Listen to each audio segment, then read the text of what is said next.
ఇప్పుడు భగవానుడు ఎందుకు అసలు దుఃఖం ఇస్తాడు? భగవంతుడు ఎందుకు మనం బాధపడేటట్టు చేస్తూ ఉంటాడు? ఒకడికి కాలు విరిగిపోవలసిన అవసరం ఏమిటి? ఒకడికి అనారోగ్యం రావలసిన అవసరం ఏమిటి?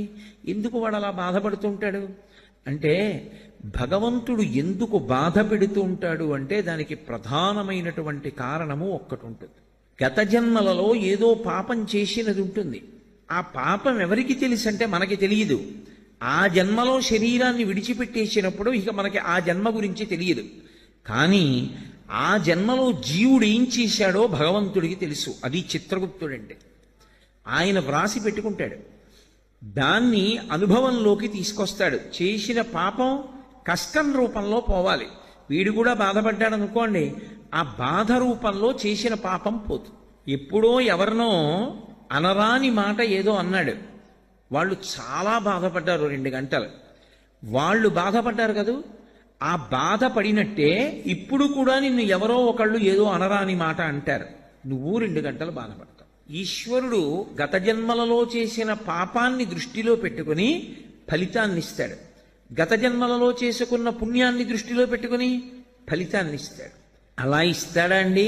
ఖచ్చితంగా ఇస్తాడు.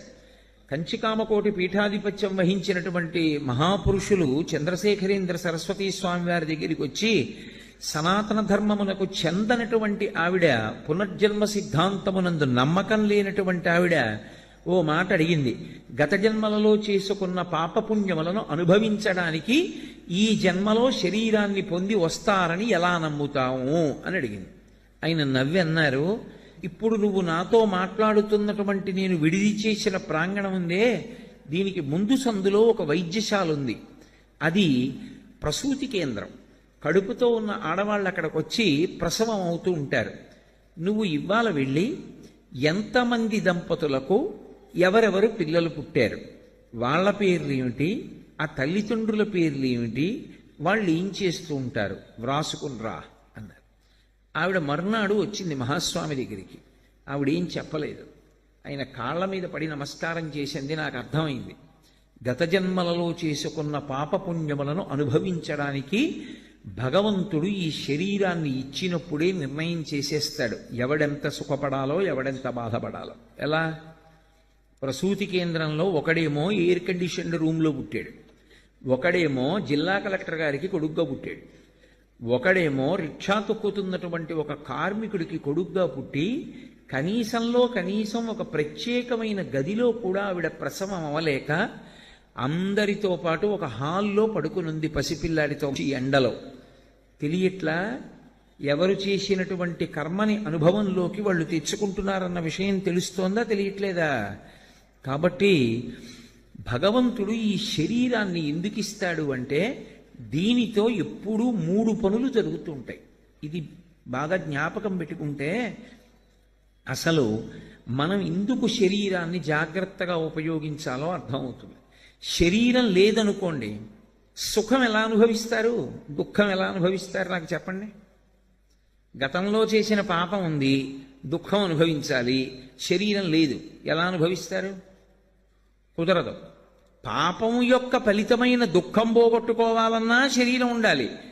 పుణ్యం చేసినప్పుడు దాని ఫలితంగా సుఖం అనుభవించాలన్నా శరీరం ఉండాలి. పాపపుణ్యములు దేనివల్ల పోతాయి? శరీరంతో సుఖదుఖములను అనుభవించడం చేత పోతాయి. మూడవది, నువ్వు తర్వాత జన్మలకి కావలసిన వంట దేంతో వండుకోవాలంటే దీంతోనే వండుకోవాలి. ఈ జన్మలో విశేషమైనటువంటి పుణ్యకార్యములు చేసి పరమ సాత్వికమైనటువంటి బుద్ధితో ఎవరినీ బాధ పెట్టకుండా ప్రవర్తిస్తున్నావు అనుకో, అప్పుడు ఆ పుణ్యం వచ్చే జన్మలో నువ్వు సుఖపడడానికి హేతు అవుతుంది. ఈ జన్మలో బలం ఉంది కదా అని అందరినీ బాధ పెడితే ఆ బాధ పెట్టినటువంటి పాపం వచ్చే జన్మలో దుఃఖంగా అనుభవించడానికి పనికొస్తుంది. ఇప్పుడు వచ్చే జన్మలో రావలసినటువంటి సుఖదుఖములను పాపపుణ్యముల రూపంలో ఇక్కడ సముపార్జించుకోవడానికి సాధనమేది? శరీరమే. కాబట్టి ప్రతివాడు కూడా ఏం కోరుకుంటాడు? నేను సుఖంగా ఉండాలి అంటాడు. మరి ఆ రోజున ఒకడికి కాలు విరుగుతోంది, ఒకడు జారి పడుతున్నాడు, ఒకడికి జ్వరం వస్తోంది, ఒకడికి తీరా రైలు దగ్గరికి వెళ్ళిన తర్వాత రైలు వెళ్ళిపోతోంది. అయ్యయ్యయ్యో నేను వెళ్ళవలసిన దానికి వెళ్ళలేకపోతున్నాను, ఆ రైలు వెళ్ళిపోయిందిట అని వాడు విపరీతమైన క్షోభకి గురవుతున్నాడు. ఒక్కొక్కడికి అన్నం దొరకట్లేదు, ఒక్కొక్కడికి నీళ్లు దొరకట్లేదు, ఒక్కొక్కడికి నిద్ర పట్టట్లేదు, ఒక్కొక్కడికి శరీరంలో బాధ కలుగుతోంది, ఒక్కొక్కడు సంతోషంగా ఉన్నాడు. అమ్మయ్య నేను అనుకున్న పని ఇవాళ అయిపోయిందండి అని వాడు సంతోషిస్తున్నాడు. ఎందువల్ల? ఎవడైనా దుఃఖంగా ఉందామని కోరుకున్నవాడు ఉన్నాడు ఆ లోకంలో? మరి లేకపోయినా దుఃఖం ఎందుకు వస్తోంది అంటే ఈశ్వరుడు ఒకడు ఉన్నాడు, వాడు నొక్కుతున్నాడు ఒక పక్క నుంచి. ఎలా? గత జన్మలలో చేసిన పాపపుణ్యములను లెక్కలో పెట్టుకుని ఇప్పుడు సుఖం ఇవ్వాలా దుఃఖం ఇవ్వాలా వాడు లెక్క పెట్టుకుంటున్నాడు. మనకి తెలియదు. ఇవాళ నేను నిద్రలేచినప్పుడు ఇవాళ ఈశ్వర నేను కాసేపు ఏడిచేటట్టుగా చూడండి, ఉదయం నేను 8:30 నుంచి 9:30 వరకు అలోమని ఏడ్చేదనుగాక అని ఎవడైనా దండం పెడతాడా? ఎవడూ పెట్టడం. ఈశ్వరాన్ని సంతోషంగా ఉండేటట్టు చూడండి అని చెప్తాడు. అయినా ఏడుస్తున్నాడు ఏదో సమయంలో. ఎందుకు ఏడుస్తున్నాడు? ఈశ్వరుడు ఒకడు ఉన్నాడు, వాడు గత జన్మలలో పాపాన్ని ఫలితంగా తీసుకొస్తున్నాడు, పుణ్యాన్ని ఫలితంగా తీసుకొచ్చి సుఖం ఇస్తున్నాడు. పోని కాలమును దాటగలమా మనం? అది ఈశ్వరుడు ఏదో ఉదయం 8 గంటలకి ఇచ్చాడు అనుకోండి, అయ్యయ్యో ఇప్పుడు 8 గంటలకి నేను ఈ కష్టం అనుభవించాలంటే చాలా కష్టం అండి, నాకు చాలా ముఖ్యమైన పని ఉంది, అనుభవిస్తాను, నేను కాదంటలేదు. కానీ 8 నుంచి 8:30 వరకు అనుభవించవలసినటువంటి దుఃఖాన్ని సాయంకాలం 4 నుంచి 4:30 వరకు ఇవ్వండి అని అడిగామనుకోండి, కాలం ఒప్పుకుంటుందా? ఒప్పుకోదు. కాలమునందు మాత్రమే అనుభవించాలి. ఏ సమయంలో వస్తుంది ఆ దుఃఖం, ఏ సమయంలో వస్తుంది సుఖం నువ్వు చెప్పలేవు. ఒక పక్క నుంచి కాలం నొక్కుతుంది, ఒక పక్క నుంచి భగవంతుడు నొక్కుతాడు. ఈ రెండిటికి మధ్య ఎందుకు నొక్కుడు పడుతున్నావు? గత జన్మలలో చేసిన పాపపుణ్యాలు పోనవు మనకి తెలుసా? ఏమండి నేను గత జన్మలో పాపం చేశాను, ఆ పాపం ఇవాళ బహుశా అనుభవంలోకి వచ్చే అవకాశం ఉంటుందంటే నీకేమైనా తెలుసా? అది తెలియదు. మరి ఇప్పుడు ఏం చెయ్యాలని అడిగారు. అందుకే ప్రార్థనతో ప్రారంభం అవ్వాలి. ఏ కార్యక్రమమైనా ప్రార్థనతో ప్రారంభం అవుతుంది. ప్రార్థన ఈ మాట ఎందుకు వచ్చిందో తెలుసా? మీరు ఏది మొదలు పెట్టండి, ప్రార్థన చేశారా అంటారు. నేను ఇప్పుడు ఉపన్యాసం మొదలుపెట్టాను, ఉపన్యాసం మొదలుపెట్టే ముందు నేనేం చేశాను? ప్రార్థన చేసి మొదలుపెట్టాను. ప్రార్థన అంటే ఈశ్వర ఏమో గత జన్మలలో నేను పాపము చేసి ఉండవచ్చు, పుణ్యము చేసి ఉండవచ్చు, కానీ నేను చేసినటువంటి పాపం ఏదో ఉండి ఉంటుంది. ఏమీ లేకపోతే మనుష్య శరీరం ఎందుకు వస్తుంది? పాపపుణ్యాలు 2 ఉంటేనే మనుష్య శరీరం ఇస్తారు. కానీ నాకు మీరు ఒక్క ఉపకారం చేసి పెట్టండి. ఒకటి, నేను చేసినటువంటి పాపానికి నాకు ఫలితాన్ని ఇచ్చేటప్పుడు పరమదారుణమైనటువంటి ఫలితాన్ని నాకు ఇవ్వవద్దు.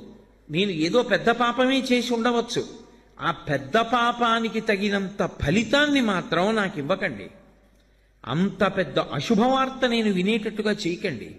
దానివల్ల నేను తల్లడిల్లిపోయేటట్టుగా నన్ను మార్చకండి. జీవితాంతం ఏడవలసినంత పెద్ద పెద్ద శిక్షలు నాకు వెయ్యకండి. మరి నీ పాపం ఎలా పోతుంది?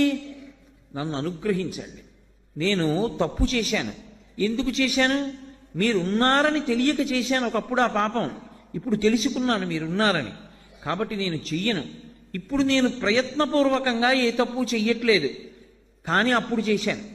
ఈశ్వర మీరు నన్ను మన్నించి ఆ పాపము యొక్క ఫలితాన్ని ఇచ్చేటప్పుడు బహు తక్కువ చేసి ఇవ్వండి, నేను భరించగలిగేలా ఇవ్వండి తప్ప నేను భరించలేనంత దుఃఖాన్ని నాకు ఇవ్వకండి. ఇది నోటితో అడగక్కర్లేదు, ఈశ్వరుణ్ణి ప్రార్థన చేస్తాడు. వాడొకడు ఉన్నాడన్న నమ్మకం కలిగింది. వాడు ఉన్నాడన్న నమ్మకం ఎలా కలుగుతుంది? వాడి కంటి ముందు కనపడుతున్నాడా? కాదు, జరుగుతున్న సంఘటనల చేత నిరూపించుకుంటాడు. ఆయన్ని ప్రార్థన చేస్తే ఆయన తప్పిస్తాడు, ఆయన కాపాడతాడు, ఆయన రక్షకుడు. అందుకే తప్పకుండా భగవంతుణ్ణి ప్రార్థన చెయ్యాలి. మనకి ప్రార్థన చెయ్యడం ఎలా చెయ్యాలో కూడా చేత కాదు అంటే మన పనుపున మన కోసమని శంకరాచార్యుల వారు ప్రార్థన చేశారు. ప్రార్థన చేసి లోకానికంతటికీ కూడా చదువుకోవలసినటువంటి అద్భుతమైనటువంటి స్తోత్రాన్ని ఇచ్చారు. చాలా తేలిక మాటలతో ఉంటుంది. షట్పదీ స్తోత్రమని, అది నాకు నోటికి రాదండి, నేను ఎప్పుడూ చదవలేదండి అంటే అంతకన్నా దారుణమైన విషయము లోకంలో ఇంకొకటి లేదు. షట్పదీ స్తోత్రం వచ్చి ఉండాలి. ఒకవేళ రాకపోతే కనీసంలో కనీసం షట్పదీ స్తోత్రం తప్పకుండా ఇంట్లో ఉండాలి. ఇంట్లో ఉండి ప్రతిరోజు చదువుకోవాలి. చాలా తేలికగా ఉంటుంది షట్పదీ స్తోత్రం. అవినయమపనయ విష్ణోహో అని ప్రారంభం అవుతుంది. అది రోజు భగవంతుడి దగ్గరే చెప్పాలి. భగవంతుడి దగ్గర చేరేటటువంటి 4 రకములైనటువంటి భక్తులు కూడా ఆర్తో జిజ్ఞాసురర్థార్థి జ్ఞానీచ భరతర్షభ, నలుగురు ప్రార్థన చేయవలసినదే. ప్రార్థన చెయ్యకపోవడం అన్నది లోకమునందు ఉండదు. కాబట్టి చక్కగా మన కోసం ఎవరో ప్రార్థన చేయడం కాదు, మన కోసం మనం ప్రార్థన చేసుకోవడం నేర్చుకోవాలి. ఎందుకలా? నీకు ఆకలిస్తే నువ్వు తిను. నువ్వు ఎందుకు ప్రార్థన చెయ్యవు? చక్కగా నువ్వు ప్రార్థన చేసుకో భగవంతుణ్ణి. ఎప్పుడో ఏడాదికో 2 ఏళ్లకో ఎవరో వచ్చి నీకోసం ప్రార్థన చేయడం ఏమిటి? నువ్వే రోజు చేసుకో, నువ్వే ప్రతి గంట చేసుకో, క్షేమంగా ఉంటావు. ధనము తనంత తానుగా చెడ్డది ఎప్పుడూ కాదు. డబ్బుండడం ఎప్పుడూ చెడ్డ కాదు. కానీ ధనముని ఎలా సంపాదిస్తున్నామన్నది మాత్రం చాలా ముఖ్యం. డబ్బు సంపాదించవద్దన్నది లోకంలో ఏ శాస్త్రము చెప్పలా. డబ్బు సంపాదించవద్దు అని చెప్పలేదు సరికదా. డబ్బు సంపాదించకపోతే పాడైపోతావు, డబ్బు సంపాదించాలని చెప్పారు. కానీ మీరు ఇక్కడ ఒక్క విషయాన్ని జ్ఞాపకం పెట్టుకోండి. డబ్బు సంపాదించడం అనేది ఎంత ముఖ్యమో, సంపాదించిన డబ్బు వలన అహంకారం పెరగకుండా ఉండడం కూడా అంతే ముఖ్యం. ఎందుకో తెలుసా? తొందరగా మనిషికి అహంకారాన్ని కల్పించగలిగినది ఏది అంటే డబ్బే. రామకృష్ణ పరమహంస ఒక ఉదాహరణ చెప్తుండేవారు. ఒక మహారాజు గారు భద్రగజం ఎక్కి వెళ్ళిపోతున్నాడు. ఆ కింద ఓ పెద్ద కన్నం ఉంది. ఆ కన్నంలో కప్ప ఒకటి ఉంది. ఆ కప్ప పైకొచ్చి, కప్ప కాలు ఎంతంటే ఎంత ఉంటుందండి? ఎంత పెద్ద కప్ప అయితే మాత్రం ఇంత ఉంటుంది. ఇంత పెద్ద కప్ప అయితే దాని కాలు ఇంత ఉంటుంది. అది ఏం చేసిందంటే, రాజుగారు ఏనుగెక్కి వస్తున్నాడు. ఎదురైన చౌతన మదకరీంద్రము డిగ్గికేలు తనసగి ఎక్కించుకొని అంటాడు అలసాని పెద్దనగారు. అలా ఏనుగు మీద వస్తున్నాడు. ఈ కప్ప కన్నంలోంచి బయటికి వచ్చి కాలెత్తింది. ఏయ్ ఏనుగా, పక్కకి పో, ఇక్కడ నేనున్నానని తెలీదా? ఇలా వస్తున్నావు? నేనున్న ఇల్లు ఒళ్ళు దగ్గర పెట్టుకోండి. రామకృష్ణ పరమహంస శిష్యుడితో నించుని ఉన్నారు. శిష్యుడు తెల్లబోయి పరమహంసని అడిగాడు, ఇదేమిటంటే ఏనుగు మీద కప్ప కాలెత్తుతోంది, ఇంత ధైర్యం ఇంత గర్వం కప్పకి ఎందుకు వచ్చాయన్నారు. అంటే పరమహంస అన్నారు, ఇవాళ మధ్యాహ్నం ఇటుగా జేబుకి చిల్లున్న లాల్చీ వేసుకున్న వ్యక్తి వెళ్ళాడు. పావలాకాసు చిన్నది కదూ, ఆ కన్నంలోంచి జారి కింద పడి దొల్లి కప్ప ఉన్న కన్నంలోకి వెళ్ళింది. కప్ప దగ్గర పావలా ఉంది ఇప్పుడు, అందుకని ఏనుగు మీద కాలెత్తింది. మాకురుధన జన యవ్వన గర్వం హరతి నిమేషత్ కాలసర్వం మాయామయమిదమఖిలం హిత్వా బ్రహ్మపదంతం ప్రవిశ విదిత్వా అంటారు శంకర భగవత్పాదులు. డబ్బేం చేసింది? డబ్బాని పాడు చేసింది. ఎంత ఐశ్వర్యమున్నా పరమ వినయ విధేయతలతో ప్రవర్తించినటువంటి గొప్ప గొప్ప చక్రవర్తులు లోకంలో లేరు. వాళ్ళకేమైనా దోషం వచ్చిందా? ధర్మరాజు గారు ఎంత ధార్మికంగా ఎంత వినయంగా ప్రవర్తించాడు. భీష్మాచార్యుల వారు ఎంత వినయంతో ప్రవర్తిస్తాడు. నలచక్రవర్తి ఎంత వినయంతో ప్రవర్తించాడు. ఈ భూమండలాన్నంతటినీ ఏలినటువంటి చక్రవర్తులు ఎంత వినయంతో ప్రవర్తించారు. వాళ్ళు ఎంత డబ్బు సంపాదించినా ఆ డబ్బు వాళ్ళ యొక్క అహంకారానికి ఎన్నడూ కారణము కాలేదు. వాళ్ళు పరమ వినయంతో ప్రవర్తించి ఆ డబ్బుని సద్వినియోగం చేసి జీవితంలో గట్టెక్కారు. జనక మహారాజు గారు సర్వ సంగములు విడిచిపెట్టి విదేహ వంశమునందు జన్మించి దేనితోటి సంబంధం లేకుండా, రాజ్యంతో సంబంధం లేకుండా రాజ్య పరిపాలన చేస్తూ నిస్సంగి జీవితాన్ని గడిపి తరించలా. బ్రతకడం రావాలి. బ్రతకడం రానప్పుడు అహంకారం ఒక్కటే ఉండిపోయింది అనుకోండి.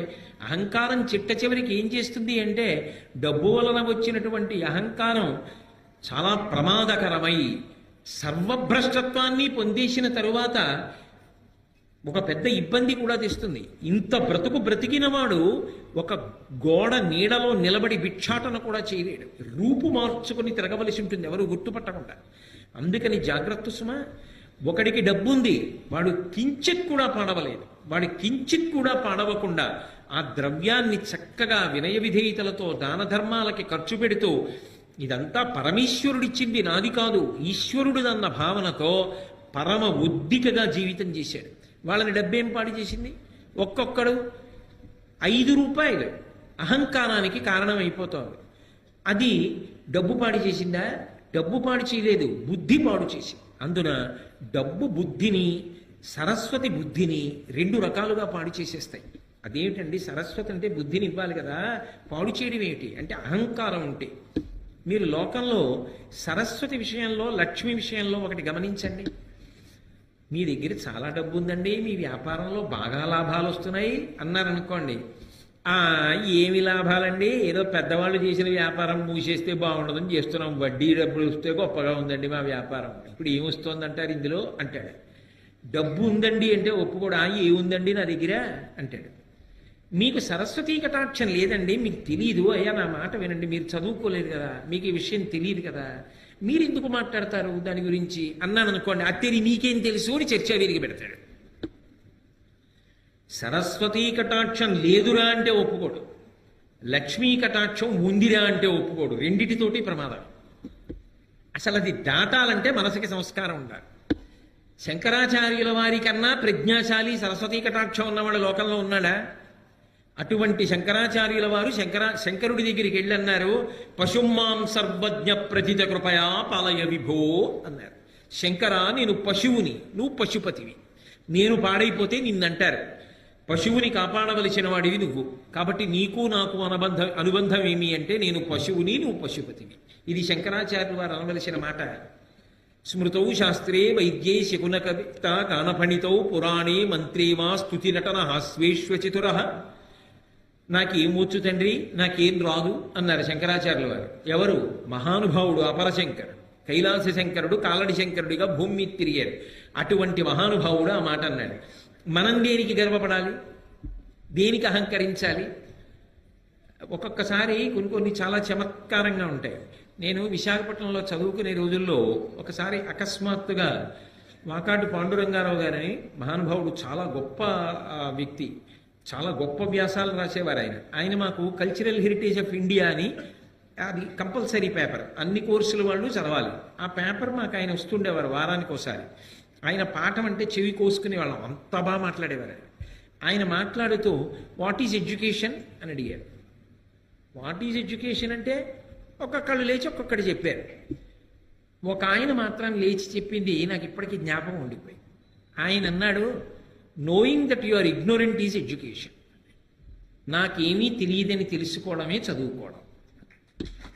ఆయన సాధారణంగా పాఠం చెప్పేవాళ్ళు కొంచెం ఎత్తైన వేదిక మీద కదా నించుంటారు. ఆయన చేతిలో డస్టర్ టేబుల్ మీద పెట్టేసి కిందికి దిగొచ్చి ఆ చెప్పిన వాడిని గట్టిగా కౌగలించుకొని చాలా బాగా చెప్పావోయ్ అన్నాడు. ఎవరు ఏమిటి మీకు అనవసరం, నాకు అనవసరం, నాకు మాత్రం పేర్లు గుర్తుంటాయా? ఎంతకైనా గుర్తుంటాయి, ఎప్పుడూ చదువుకున్న చదువు. కాబట్టి నాకేమీ తెలియదని తెలుసుకోవడం చదువు. ఎందుకనంటే మీరు ఒకటి ఆలోచించండి, చాలా తెలుసు అన్నాడు అనుకోండి, ఆయన్నో గ్రంథాలయంలోకి తీసుకెళ్లి నించోపెట్టి ఇందులో మీరు చదివినవక్కర్లేదు, ఇందులో ఉన్న పుస్తకాలు ఏవి చెప్పగలరా? అయితే ఎవరైనా చెప్పగలరా? ఒక గ్రంథాలయంలో ఎన్ని పుస్తకాలు ఉన్నాయో అవి ఏవేం పుస్తకాలో కూడా తెలియదు. అవన్నీ చదవడానికి, చదివిన జ్ఞాపకం పెట్టుకోవడానికి, జ్ఞాపకం పెట్టుకున్న జీర్ణం అవ్వడానికి ఎన్ని జన్మలు కావాలి? ఏం తెలుసునని తెలుసు అంటాం. చదువుకున్న కొద్దీ తెలిసేది ఏదంటే నాకు తెలియనివి చాలా ఉన్నాయని తెలుస్తుంది. అప్పుడు అహంకరించడానికి ఏముంది? మిడిమిడి జ్ఞానం అంటారు. నా బోటిగాడు ఉంటాడే, ఏదో ఓ పద్యం ఓ శ్లోకం నేర్చుకుని నా అంత గొప్పవాడు ఎవడని గర్వపడుతూ ఉంటాడు. అది నిజమైన సరస్వతీ కటాక్షం కాదు. నిజమైన సరస్వతీ కటాక్షం ఉన్నవాడు నాకేం తెలుసండి, నాకేం వచ్చండి, మహాతల్లి పరదేవత ఆవిడ పలికించిందంతే, నేను చేసింది, నేను నేర్చుకున్నది, నేను సాధించినది ఏమీ లేదంటాడు. అది వినయం.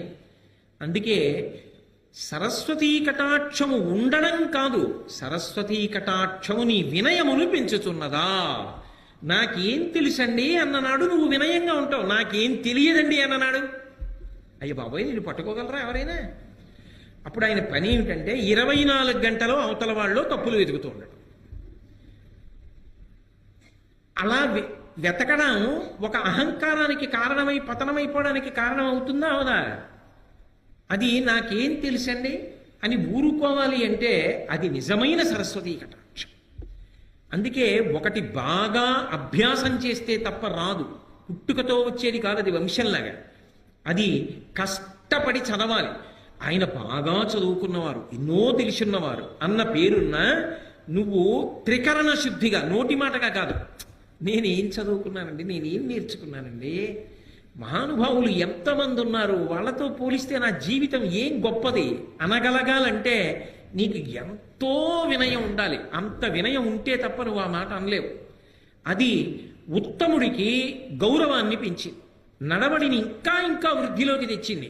అదే సరిగ్గా వాడుకోవడం రాకపోతే అదే సరస్వతీ కటాక్షం అహంకారానికి పనికొచ్చి సర్వనాశనం అవడానికి పనికొచ్చింది.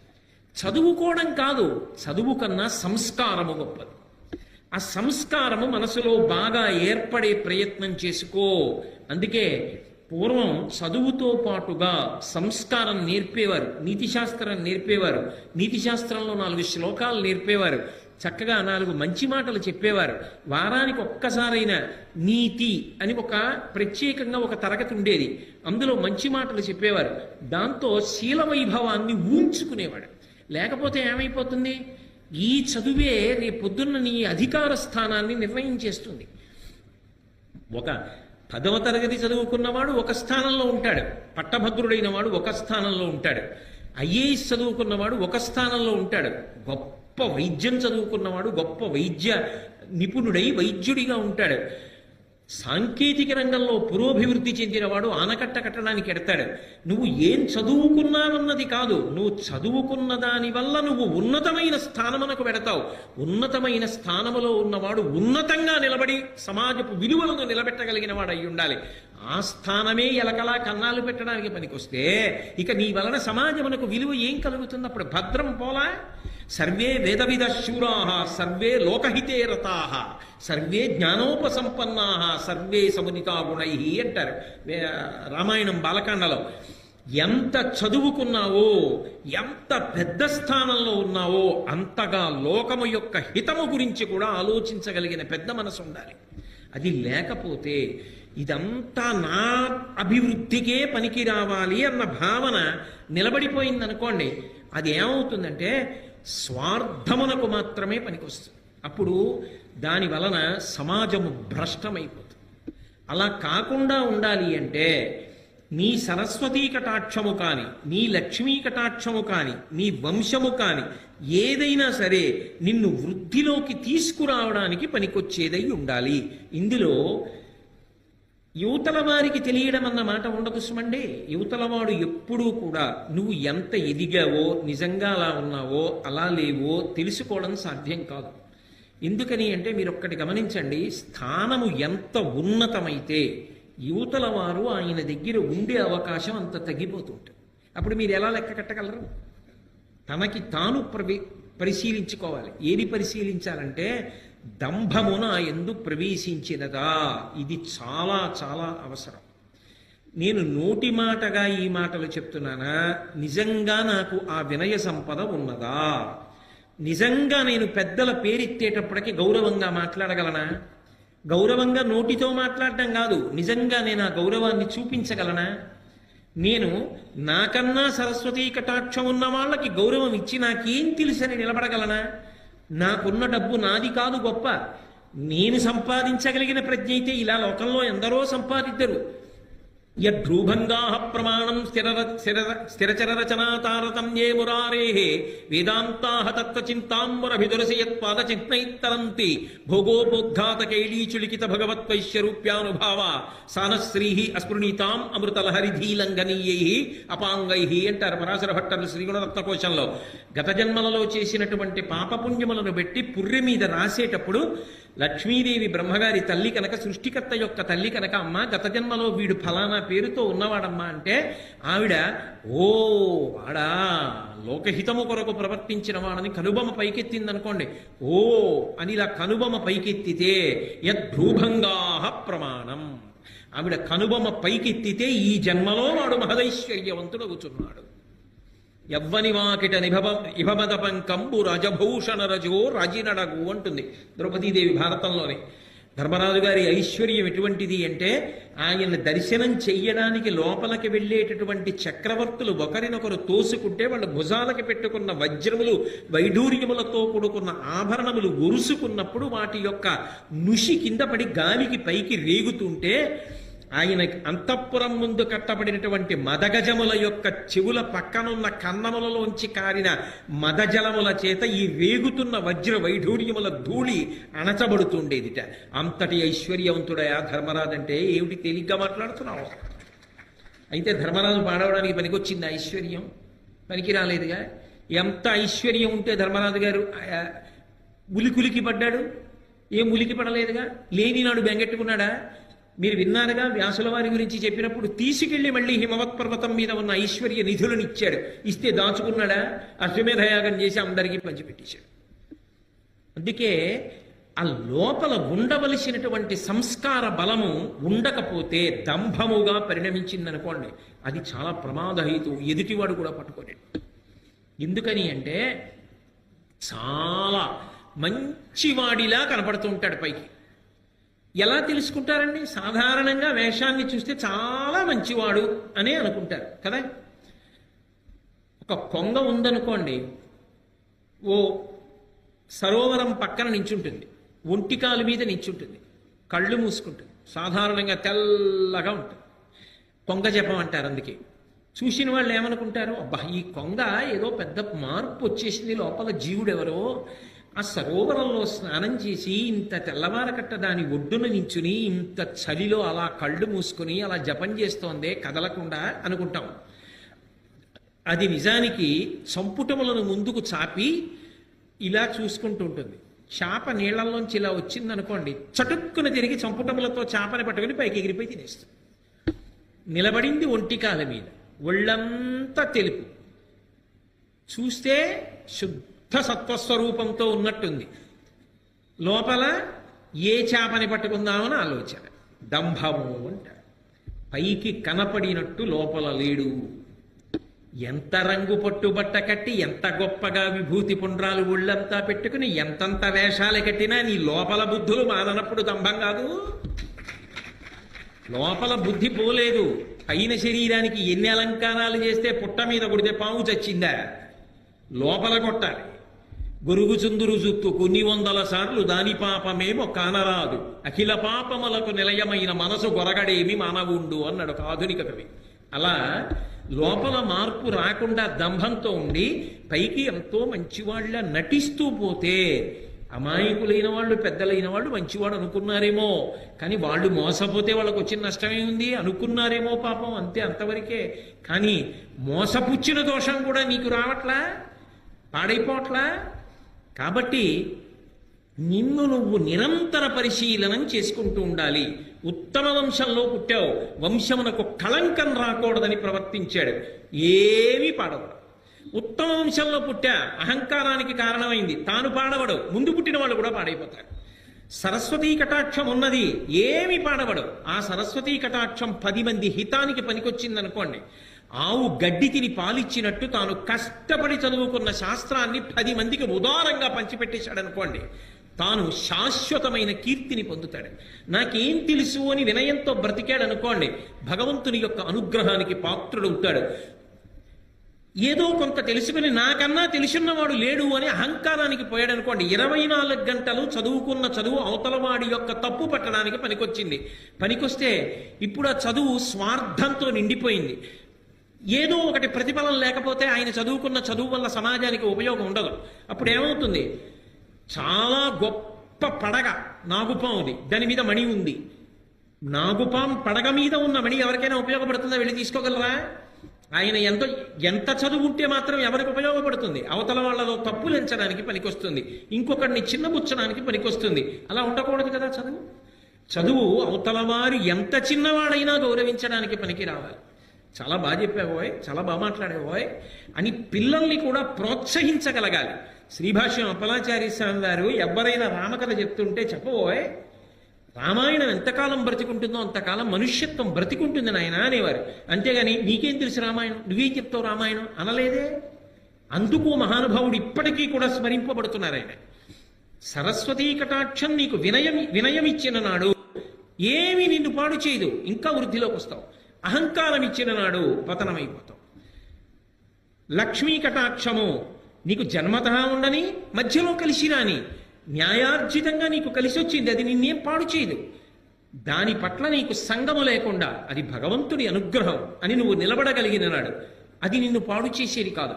ఇదంతా నాదే అని అహంకారం అనకపోతే నువ్వు భ్రష్టమైపోతావు. ఆ డబ్బు నీ దగ్గర ఉన్నందుకు సమాజము భ్రష్టమైపోతుంది.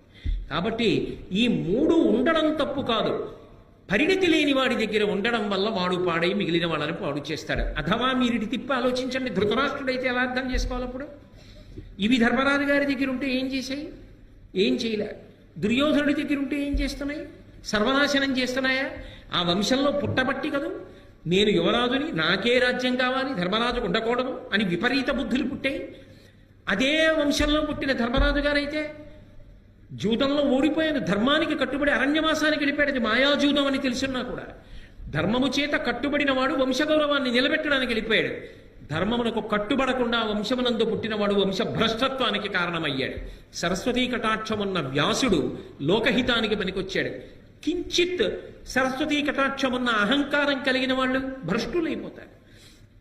అర్జునుడి కన్నా ఏ విలువిద్య తెలుసని, నా దగ్గర విలువిద్యుంది, నా దగ్గర విలువిద్యుంది, అర్జునుడిని మట్టు పెట్టేస్తానని బయలుదేరిన కర్ణుడు చివరికి దుర్యోధనుని కూడా నాశనం చేశాడు కదా. ధనము అంతే కదా. కాబట్టి ఉండడం తప్పు కాదు. నీ మనసుకి పరిణతి లేకుండా అవి నీ దగ్గర ఉంటే పాడు చేస్తాయి. పరిణతి ఉంటే ఈ మూడు నిన్ను ఉద్ధరణ వైపుకి తీసుకెడతాయి. ఇది బాగా జ్ఞాపకం పెట్టుకోవలసిన విషయం సుమా. కాబట్టి నీకు ఇవి కలిగిన అహంకారమును పొందవద్దు. అవి నీ ఆరోగ్యవంతమైన భయమునకు కారణమై నువ్వు మరింత బాగా బ్రతకడానికి హేతువులు కావాలి. కాబట్టి ధనమును, విద్యయు, వంశంబును దుర్మతలకు మదం వనరించును, సజ్జనులైన వారి కడకొవయును వినయం ఇవియ తెచ్చు ఉర్వీనాథ. ఇవే ఒకడికి వినయాన్ని తెచ్చేయి, ఒకడికి అహంకారాన్ని తెచ్చేయి. బాగా అర్థం చేసుకో, నీ మనసుని శుద్ధి చేసుకో. కాబట్టి ఇవాళ అథవా విదురుడు మాట్లాడినటువంటి ఈ 2 పద్యాల్లోనూ కూడా మన మనసుని చాలా సంస్కారవంతంగా ఉంచుకోకపోతే వచ్చే ప్రమాదం, 1 ప్రేమ కలిగిన వారి మాట వినడం, 2 మనకి కలిగిన దాని వల్ల పాడైపోకుండా మనని మనం నిలబెట్టుకోవడానికి మనశ్శుద్ధిని ప్రయత్నపూర్వకంగా నిలబెట్టుకోవడం. ఈ 2టిని ప్రస్తావన చేశాడు. ఇది దేశకాలములతో సంబంధం లేకుండా ఎప్పుడైనా ఎక్కడైనా సరే జీవితంలో జ్ఞాపకం పెట్టుకుని వృద్ధిలోకి రావలసినటువంటి హితవాక్యములు.